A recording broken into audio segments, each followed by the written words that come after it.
एक बार बादशाह अपने शाही महल की छत पर टहल रहा था। इसकी नजर करीब के घर की छत पर पड़ी जहाँ एक खूबसूरत औरत कपड़े सूखा रही थी। बादशाह की नजर उस खूबसूरत औरत पर जम गई। इसने फौरन अपनी नौकरनी को बुलाया और पूछा, ये किसकी बीवी है? नौकरनी बोली, आपके वफादार गुलाम फिरोज की बीवी है जो आपकी खिदमत में रहता है। बादशाह नीचे उतर आया। उस औरत के हुस्न और जमाल का सहर उस पर छा गया था। इसने फौरी फिरोज को अपने पास बुलवाया। फिरोज हाजिर हुआ तो बादशाह ने कहा, फिरोज हमारा एक जरूरी काम है, ये खत लेकर फला मुल्क के बादशाह को दे आओ और जवाब ले आना। फिरोज खत लेकर घर वापस आया। इसने खत तकिए के नीचे रखा, सफर का सामान तैयार किया, रात घर में गुजारी और सुबह निकल पड़ा। फिरोज जैसे ही नजरों से ओझल हुआ, बादशाह चुपके से फिरोज के घर पहुंच गया और आहिस्ता से दरवाजा खटखटाया। बादशाह अंदर आकर बैठ गया। फिरोज की बीवी ने हैरान होकर कहा, आज बादशाह सलामत यहाँ हमारे गरीब खाने में? बादशाह ने कहा, मैं यहाँ मेहमान बनकर आया हूँ। फिरोज की बीवी समझ गई और कहा, मैं अल्लाह की पनाह मांगती हूँ आपके इस आने से।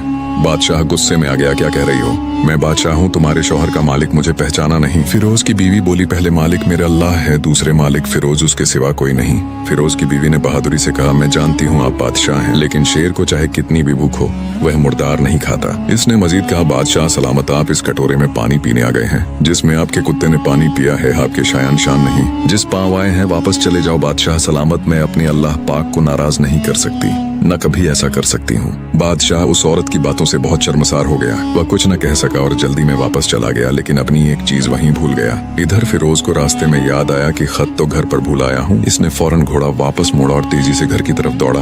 फिरोज घर पहुंचा। तकिए से खत निकालते वक्त उसकी नजर बिस्तर पर उस चीज पर पड़ी जो बादशाह भूल गया था। फिरोज का सर चकरा गया। फिरोज समझ गया कि बादशाह ने उसे इसीलिए भेजा था। इसने किसी को कुछ नहीं बताया, चुपचाप खत लेकर निकल पड़ा। फिरोज ने खत पहुंचाया और वापस आया।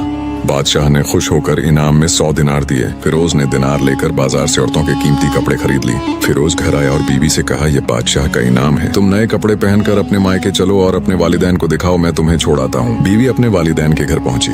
वालिदैन ने बेटी को खूबसूरत कपड़ों में और कीमती तोहफे के साथ देखा तो बहुत खुश हुए। फिरोज वापस चला गया। फिरोज ने 1 महीना तक न बीवी का पूछा और न वापस बुलाया।